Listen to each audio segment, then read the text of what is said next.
Hey everybody, Bubba from Bubba's EDC. Making some pocket crosses today out of some black walnut. So I'm going to show y'all how the machine runs. And the router's kind of loud, so just be prepared.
And there we have a couple pocket crosses that'll get sanded.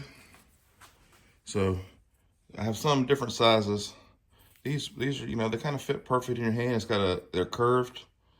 So it's got a good thumb thing right there, or middle finger hold right there. With the size material I had to drop them down a little bit. This is the size I wanted, but it's rounding or flattening that off there, which I can still round it, but I'm not happy with it. So you can see the size difference, maybe 3/16 maybe. So this is close to the size from Brother Dwayne Clark. And I'm not doing this to take anything from him, just another way to help out in the community. So yeah, doing some of these today. Talk to y'all later. God bless you.